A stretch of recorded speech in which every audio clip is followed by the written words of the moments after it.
that's 3 wins in a row and another terrific effort from you. You're absolutely flying now, back on track and everything. We didn't listen to you when we were struggling, and we're not going to start listening to you once we're going okay. I mean, I'm asking you a question.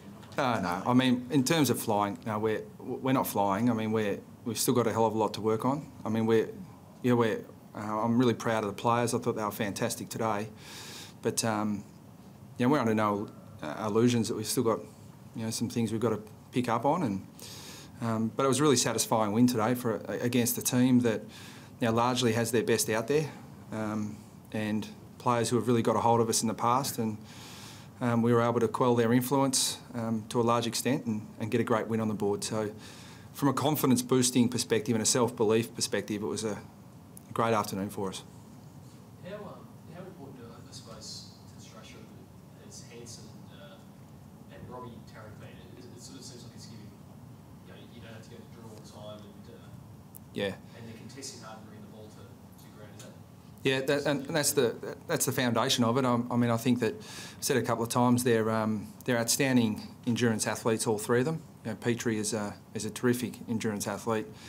Hansen would be up there with our best couple of runners, and Tarrant's up there as well. So they're all right. The 3 of them, as a combination, are very difficult to counter. And I think, to the club's credit, we've shown a lot of faith in both Hansen and Tarrant, but we regard them very highly. So they're starting to get some reward for their effort at the moment. And the foundation of their game, as you said, if they're running hard and they're competing well in the air, then it brings our smalls into the game as it did today.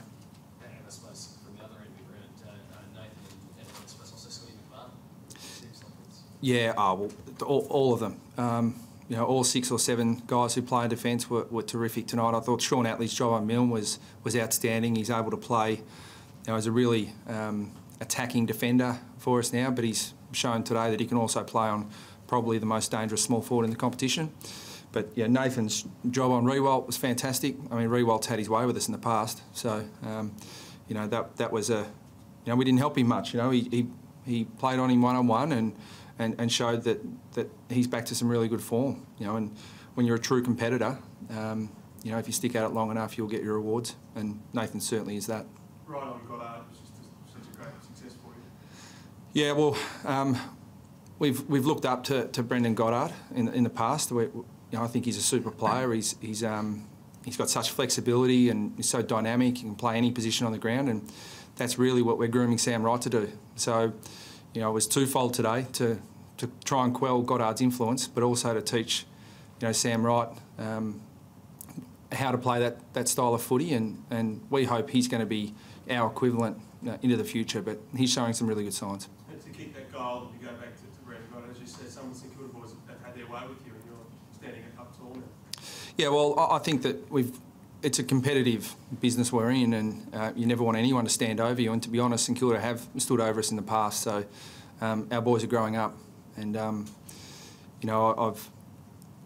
I've probably lamented the fact that in the past that I feel like the parent in the glass box above Etihad watching their kids get bullied in the schoolyard. But now we're starting to stand on our own 2 feet and stand up to the opposition, which is really pleasing. West Coast to come. It's obviously something that shapes as I suppose focus will be right on given coming opponent. I mean, they're a super team, aren't they? So really good players across all lines, but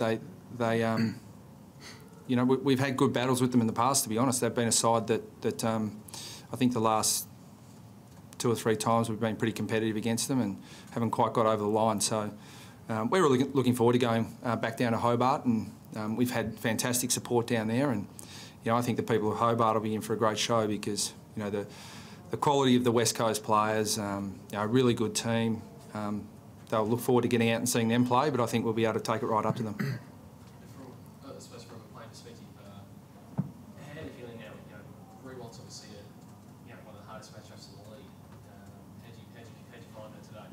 Oh yeah, it was obviously just good to do a role for the team. He's as Brad said, he's had his way with us a bit of late. He probably had me cold on a few occasions, but the pressure from up the ground was just sensational with chase downs and harassing the ball, and it made the job a lot easier. So You know, I got utmost respect for him, and it was good just to be able to quell his influence a little bit, along with the other guys down back. Luke Delaney's job on Cozzy coming in at late notice was outstanding, and I know it's just good to get one back on those guys, because obviously the last 4 times they've really given it to us. So yeah, just excited to get a win against another quality team. Did you do anything different this game than you had done in previous games? Not from a personal perspective. I guess you know, he's just a good endurance athlete, so it was important I didn't try and run off him too much too early, and just went a little bit more defensive. You know, the pressure's a big thing. You know, that when you're getting 50 or 60 inside 50s against you with little pressure, it doesn't matter who you are down there. You're going to get towed up. But to have that pressure up the ground, you know, that was the main thing that was different. And I stuck to my task and could harbour a few contests and had plenty of support from the other guys. Was it one of those games where you think that this is a significant time in the career, like I might be able to go to another level now? With a bit of luck, you know, last year was a disappointing year. I had a back operation, and Scotty stuck by me and kept playing me through a pretty bad patch. But I'm just getting that confidence back, and you know, I know Shane Watson as the back coach has a lot of confidence in me, and you know, performances like that, I guess, help you build on your confidence. And next week, West Coast have a lot of good tall forwards, so you know, you can't get too far ahead of yourself, because you know, it can be pretty tough down back some weeks. Brad, you kicked it a lot more in the third quarter, but it was effective too with the handball stuff there. You've got some tweaks in your game plan, or was that just evolved during the game?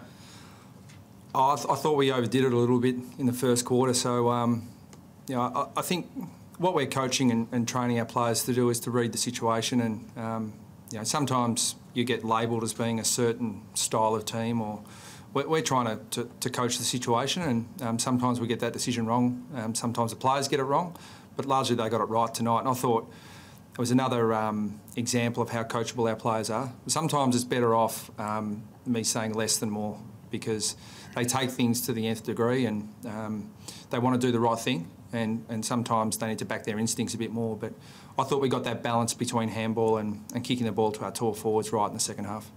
Just McMahon back with the flight, Ferrito with the chase down, some really little things that just help you so much.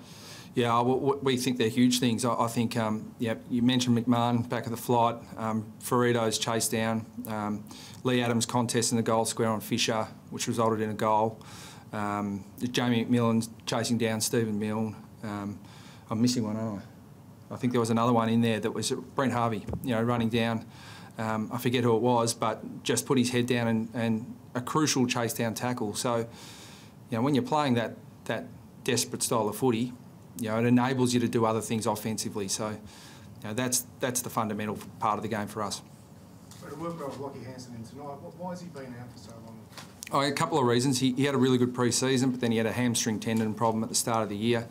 And then he couldn't get his spot back in the side at offence. You know, as defenders were holding up pretty well, so he couldn't get past, you know, Nathan Grima, Scott Thompson, Michael Frito in defence.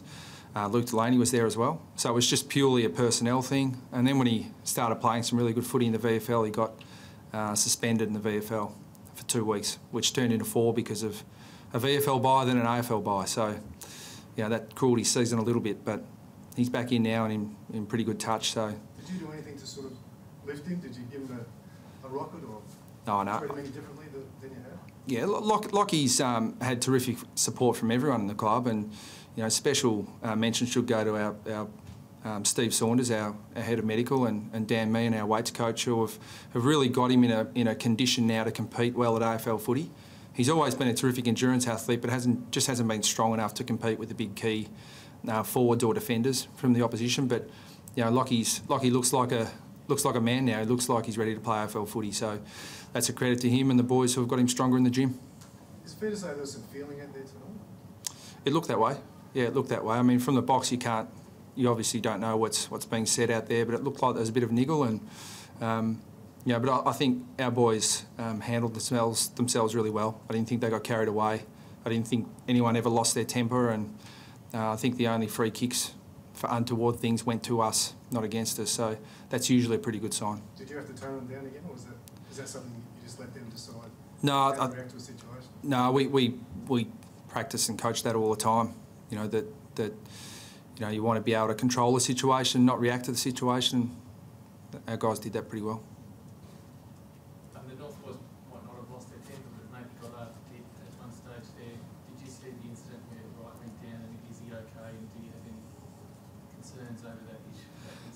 I did see it, yeah, and Sammy came back on and continued to play well, so that was terrific. But I think last year,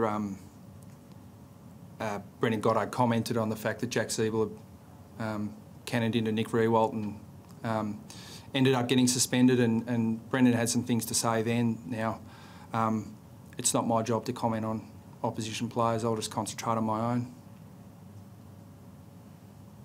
Sorry, just on Scott Thompson, he was out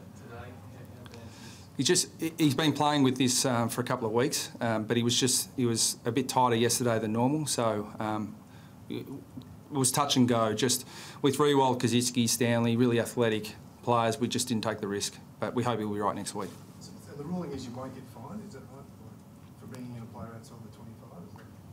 Yeah, you're allowed bringing a player outside the 25 as long as you notify the AFL and you notify the opposition, and we did that.